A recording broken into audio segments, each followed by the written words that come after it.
grande poeta brasileiro, Antônio Castro Alves. Ele é um poeta do condorerismo, que é uma tendência literária do romantismo do século XVIII. Bom dia, Bom prazer dia. conhecê-lo. Prazer. Poderíamos começar com uma apresentação? Com certeza, meu nome é Antônio Castro Alves, eu venho de Vila Curralinho, na Bahia, e eu nasci em 14 de março de 1847. Você poderia nos contar um pouco sobre a sua infância, que foi quando você descobriu o seu amor pela poesia? Sim, na Bahia mesmo eu me mudei para Salvador, porque o meu pai era médico e ele ia lecionar numa faculdade. E logo após, minha mãe veio a falecer, e foi daí que eu descobri meu amor à poesia. E recitei meu primeiro poema aos 13 anos, em 1860. Ah, sim. Logo após tudo isso, depois que sua mãe faleceu, você se mudou para Recife. Como foi essa mudança? Em 1862 que eu me mudei para Recife, onde eu reprovei 2 vezes na minha faculdade de Direito. 5 meses depois eu publiquei um poema, A Destruição de Jerusalém, no Jornal de Recife, onde eu recebi bastante elogio. E em 64 meu irmão veio a falecer e eu concluí a minha faculdade. Você poderia nos explicar por que você ficou conhecido como poeta dos escravos? Sim, porque eu sou contra a escravidão e eu também publiquei um livro de poemas, né, o Livro dos Escravos, onde eu, por exemplo, publiquei o poema Navio Negreiro, onde é bastante conhecido, e eu também fundei uma instituição abolicionista com Rui Barbosa. Além de poeta dos escravos, você também ficou conhecido como poeta do amor e até poeta da natureza. Como você retratava a mulher e a natureza em suas obras? Sim, eu não tratava a mulher como uma sonhadora intocável, mas sim como real e sensual. E sobre a natureza, eu sempre procurava relacionar o dia e a noite como uma questão de liberdade. Obrigada, foi uma honra conhecê-lo e entrevistá-lo. Prazer foi meu. Poderíamos ter a honra de finalizar essa entrevista com a recitação de um trecho de algum poema seu? Sim, com certeza. Eu vou recitar o poema A Morena Flor. Ela tem uma graça de pantera, um andar bem comportado de menina, no molejo em que vem sempre se espera, que de repente ela lhe salta em cima. A mim enerva-o a dor com que ela se vibra, e que a motiva desde manhã. Como é que pode? Digo-me com espanto. Olá, gente! Hoje nós estamos aqui entrevistando o nosso querido artista da nossa época atual, de nossa literatura, do romantismo, nosso querido artista Joaquim de Souza Andrade, que é um grande poeta, um grande escritor. E hoje nós vamos conversar com ele, saber como foi a vida dele, suas obras. Então, fique conosco e nos acompanhe nessa entrevista maravilhosa. Então, Joaquim, fale um pouco sobre você, sobre o que você gostava, né, suas formações acadêmicas. Fique à vontade.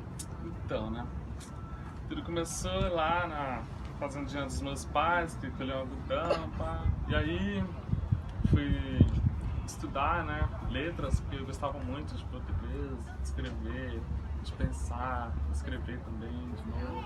Gostava demais. E aí eu fui estudar, me formei, fui viajar, estudar Viajou lá muito, fora. né? Isso. Quais países que você viajou? Assim, você morou nos Estados Unidos também, né? É, Viajou em Paris. foram tantos que depois eu conto, Ah, mas é verdade. foi Europa, Estados Unidos e os países da nossa América aqui. Sim, é verdade. Quando você foi viajar para esses países, você viu muitas coisas diferentes, né, do que a nossa realidade do Brasil. E qual foram as suas inspirações nessas viagens, né? O que você trouxe assim para você? Então, vou começar falando da Europa, né, que eu peguei bastante da industrialização europeia.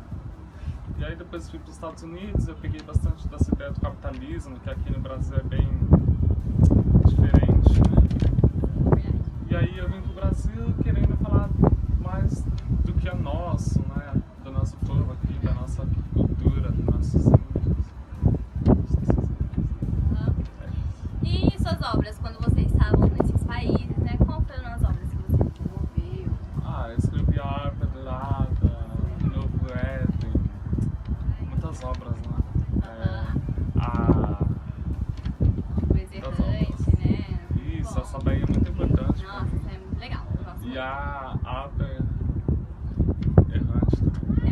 apresenta então, né, um versinho do seu poema. Ai, aquele coisa artística, ele é muito bonito, né? Eu gosto muito dele. Guias errantes. É a imaginação divina. Os anjos. Vulcânicos elevam como escravos. Circundados de gelo, mudos, alvos. Lá onde o ponto do condor, na igreja, cintilando no espaço como brilhos, de olhos, e cai prumo sobre os fios. Da lama, descuidado onde lampeja, da tempestade, o raio, onde, deserto, no azul sertão, famoso, deslumbrante, arde o sol, um incêndio delirante, coração vivo em céu profundo, amor, portuguesa, errante. Bom, parabéns. E então, gente, essa foi nossa entrevista. Mas não perca, fique com as próximas entrevistas que terão sobre o nosso quadro sobre o romantismo, viu? Muito obrigada.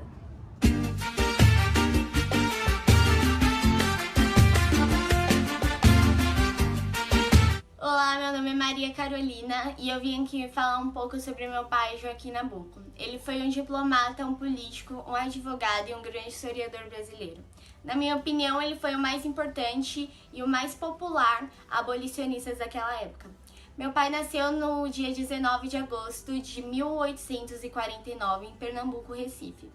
Para o meu avô assumir o cargo de deputado, ele teve que viajar para o Rio de Janeiro junto com a minha avó.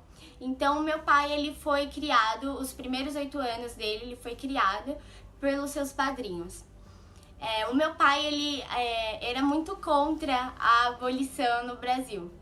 Tanto que no ano de 1880, ele utilizou a sua casa na Praia do Flamengo e criou uma grande sociedade contra a escravidão. A luta do meu pai contra a escravidão foi grande, mas trouxe resultados. Tanto que no dia 13 de maio de 1888 foi assinada a Lei Áurea.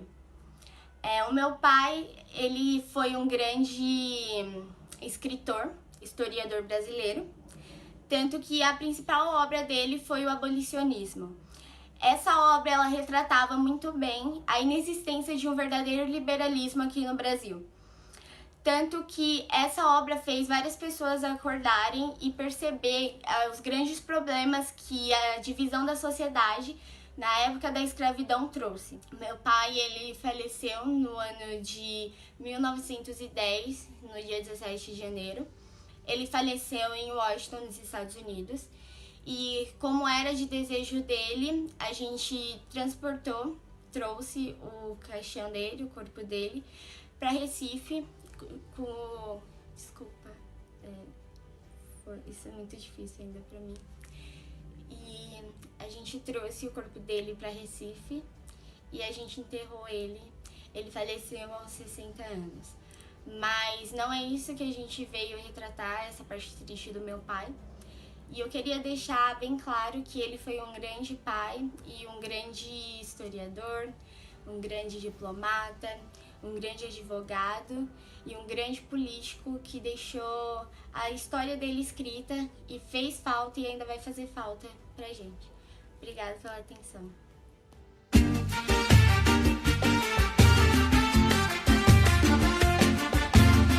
Olá, estamos aqui hoje com Silvio Romero, que é uma importante figura do romantismo aqui no Brasil. E bom dia, Silvio.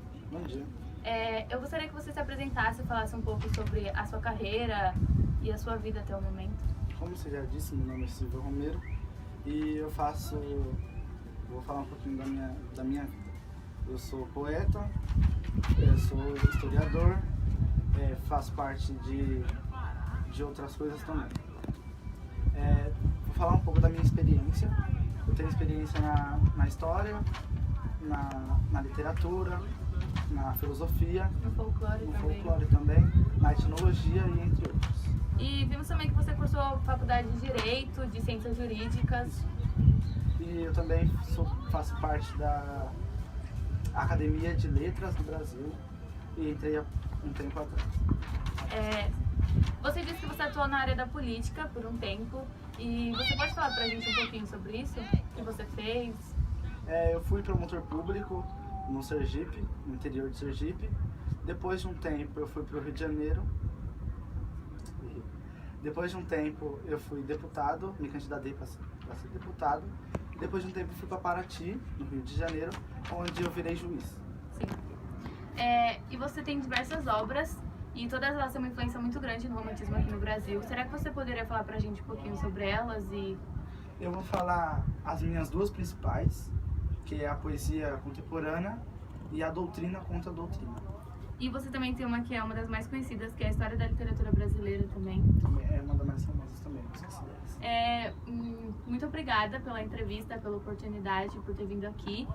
E gostaria de falar alguma coisa? Obrigado pelo convite e gostaria de retornar aqui mais vezes.